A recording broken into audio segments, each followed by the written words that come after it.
le déni généralisé, celui qu'on trouve tant dans les mairies que chez les administrés, qui vise à dire que tout va bien et on est en sécurité. Moi, comme on l'a dit ce matin, j'ai fait 15 ans dans la sécurité publique. Je pense que pour les affaires de collapse et de résilience, la loi, c'est une superstructure. Je disais dans l'article de Pablo. Alors, comment on fait, nous, pour vaincre le déni? La première des choses, c'est qu'il y a la loi 2004-811 de modernisation de la sécurité civile qui stipule que chacun d'entre nous doit connaître les mesures qui sont prises par l'équipe communale et son maire pour nous protéger. Et donc, on n'a pas accès à tout ce qui est mis en place par la mairie dans le plan communal de sauvegarde, mais il y a un document qui s'appelle le DICRIM, qui s'appelle le document d'information communale sur les risques majeurs, qui doit être rempli. C'est une obligation légale. Il y a 28 000 communes qui sont concernées par ce DICRIM sur 34 968 communes. Souvent, on s'aperçoit que ce n'est pas rempli. C'est là qu'on commence à faire la guerre psychologique contre le déni, le nôtre. Parce que le DICRIM, tout le monde doit le connaître. En tout cas, quand on habite une commune, on doit savoir, et je vais vous donner un exemple qui ne figurera peut-être pas, mais si vous avez une centrale nucléaire près de chez vous, dans le DICRIM, c'est bien stipulé que si vous avez des enfants en bas âge, n'allez pas les chercher à l'école en cas d'accident sur une centrale nucléaire. Pourquoi? Parce que la mairie a pris des dispositions dans le cadre de plan qu'elle a fait avec la préfecture pour prendre en considération vos enfants. Donc, bon, si vous retournez tous à l'école pour aller les chercher, ils ne vont pas être là. Et le fait que tout le monde, parce qu'il a peur et qu'il ne connaît pas son DICRIM, va chercher à l'école, ça crée des bouchons de circulation et les primo-intervenants, que sont les pompiers et autres services qui doivent intervenir, seront peut-être bloqués eux.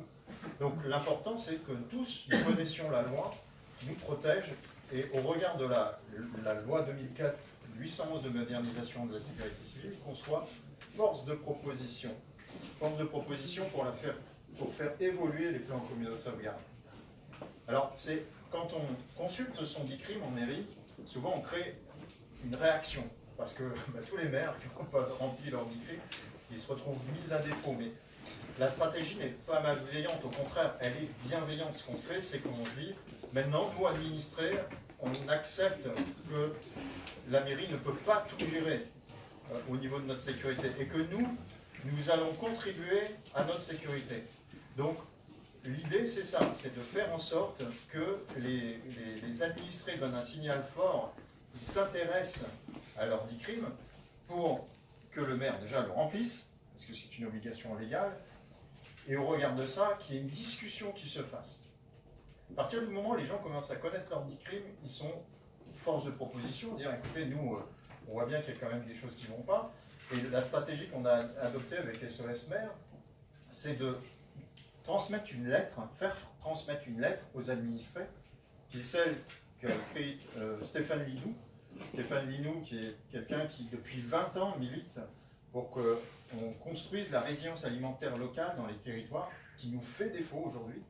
Parce qu'en cas de crise systémique majeure, prix du pétrole qui explose, ou cyberattaques, ou d'autres attaques sur le système mondialisé, on se retrouve aujourd'hui, et c'est les constatations que nous avons fait aussi avec SOS Maire, on se retrouve aussi avec des problèmes de nourriture.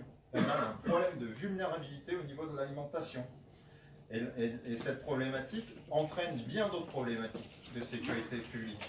Donc, ce qui est important pour nous, c'est que les administrés, quand ils vont voir leur DICRIM, qui demandent au maire d'optimiser au regard de cette lettre, qui transmettent la question de la vulnérabilité alimentaire, c'est-à-dire qu'on ne soit plus vulnérable, mais au contraire qu'on se renforce avec justement de la production locale, avec tout un tas de réseaux d'AMAP ou de producteurs locaux. Ce qu'on fait, c'est qu'on est déjà en train d'agir pour la planète quand on fait ça. Simplement parce qu'on est allé consulter le DICRIM, on a transmis une lettre, nous on s'est conscientisé, donc on est moins dans le déni.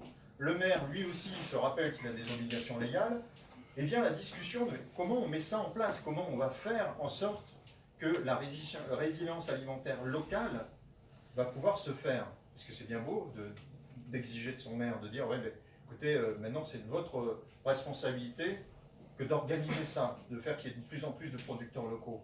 Mais le maire de répondre, vous êtes bien gentil, mais je vais créer des amas, je vais donner des terrains pour les permaculteurs, mais vous, les administrés, là, vous êtes des consommateurs.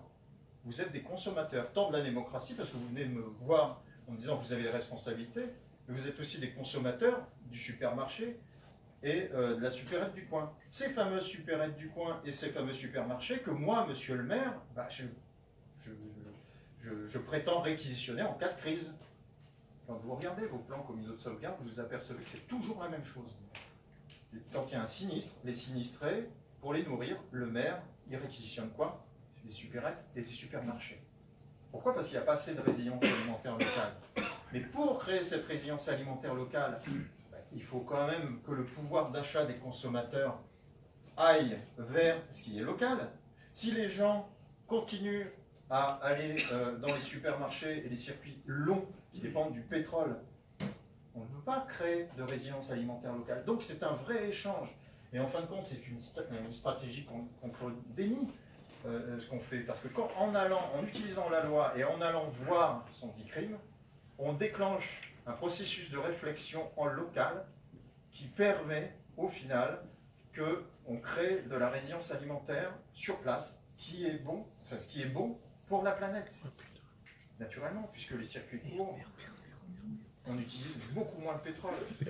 On se coordonne aussi au niveau de la sécurité, parce qu'aujourd'hui, quand il n'y a pas assez de nourriture pour nourrir des sinistrés, comment on fait? Ben, on crée des conflits, des troubles à l'ordre public, et le rôle du maire, c'est d'empêcher les troubles à l'ordre public. Mais il ne peut pas le faire sans le concours de ses administrés. Voilà. Alors, on voulait vous faire part de cette tactique qui est très simple. Consultez le DICRIM.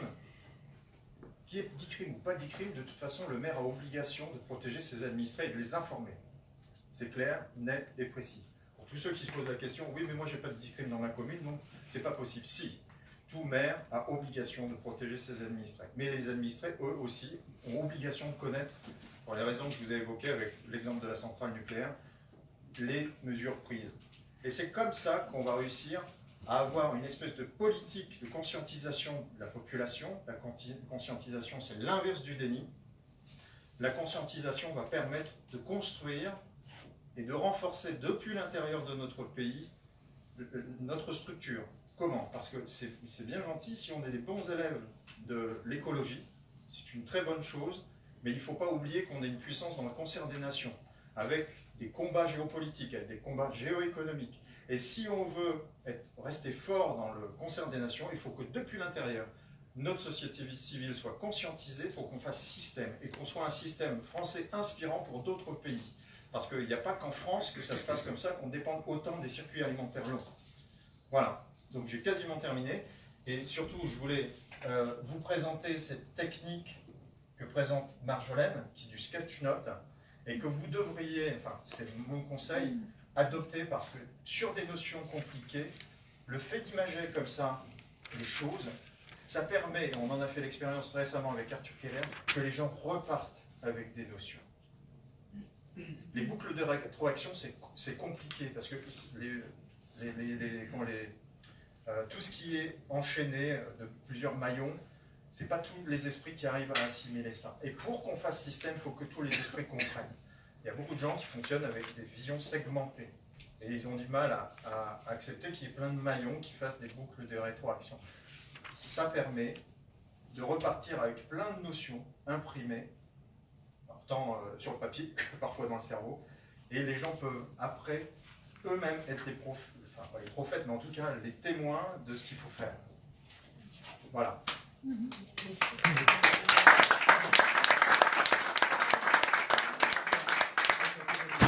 Merci.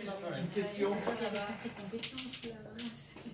Pardon? Je dis tout le monde n'est pas capable de faire. Marjo? Oui, il existe. Marjo? Marjo? Marjo, ouais. Non, c'est Une bon. question.